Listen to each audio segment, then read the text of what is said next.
What's up, bros and hoes? My name is OpTic MiDNiTE, and welcome to Q&A Tuesday. Every Tuesday I decided to sit down and answer your questions. So let's get right into it. Here we got question number 1, and I'm going to give a little shout out to every person who asked a question now. I'm going to put your YouTube in the little picture, and your question will be right there.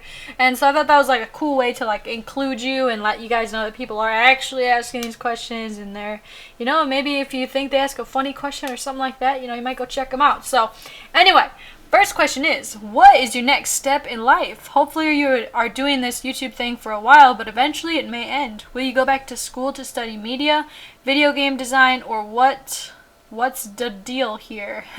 Best of luck, Chicago's OpTic fanboy. Well, people ask me this a lot, and I'm not one of those people that's naive to think that YouTube is really some super duper long-term like job, or this isn't like an event in my life that happened that will keep me financially stable forever. In fact, I don't make that much money doing this stuff to actually be financially stable. I have to find work elsewhere. I have to make money elsewhere. This is a hobby for me. This is not a full-time job. I try to stay active. I try to do a lot of, I post OpTic Nation at least once a week, so I've been having a lot of fun with it, but eventually, like all good things, it will come to an end. My next step from here is I want to go to school for either marketing, something along the lines of marketing, or production. One of those two things. I think that would be really fun. Otherwise, just kind of see where life takes me and see what I feel comfortable with and where I want to be. So I hope that answers your question. This guy asks, if free-for-all didn't exist, then what game type would you play? I would have to say Search and Destroy. I mean, I do already play Search and Destroy. I don't play it, obviously, this gameplay Search and Destroy, so obviously I play something besides free-for-all. But Search and Destroy has always been like one of my favorite game modes, and that's because when I got Call of Duty 4, if you don't know, that's the first thing I started playing on Call of Duty 4, was free-for-all. I got really good at it, and then I was like, man, I want a prestige like all these other people, I want to be 10th prestige, that sounds like so cool.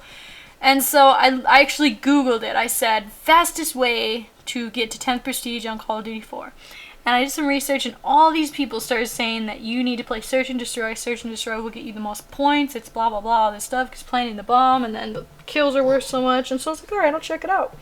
And I go into Search, and I start playing it, and I fell in love with it. I was like, the strategy, the rush you get when it's like 1v4, and you fucking clutch it and defuse the bomb. So awesome. So, yeah, I love me some Search and Destroy. I love it. If you could have sex while playing, it says, sorry. Could you have sex while playing Call of Duty and be good? Well, I have not had the liberty of doing that just yet. And I say yet because I'm quite confident that this will one day happen, as everyone should be. Be a little optimistic for your future. But, I would definitely attempt, but it would only probably just be something that was funny. That like happened. I wouldn't want to like get banged while playing. I don't know, whatever. Next question. Have you ever thought about quitting YouTube because of haters? Well, I will admit everyone who's had a successful YouTube channel has experienced haters, okay? And I've come to figure out that the reasoning for this is because they are either jealous or they are bored. Now, or a combination of both, really. And that's not to say that, like, all these haters are, like, unnecessary. I mean, these people that want to hate on other people's videos and, like, worry about someone else so much to the point where they're just, like, can't even do shit themselves. They just want to talk down to other people. Those are the types of people that have, like, self-esteem issues and they're just not, I don't know.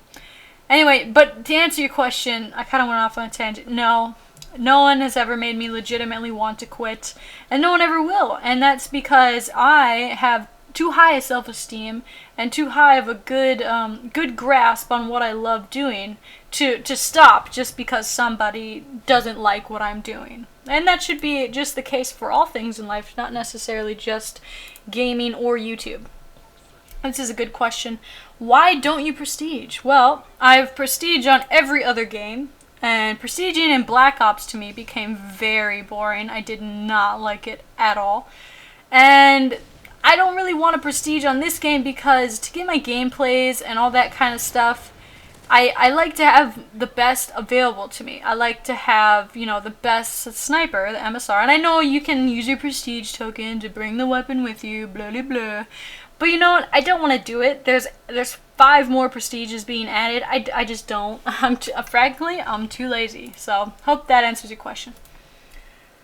What goes through your mind when you're playing a free-for-all match? I know Nadeshot made an Inside the Mind of Nadeshot or something like that, so I want to know what goes through your mind. Well, I do a very good job of breaking how and why I play the way I do in free-for-all in my next series.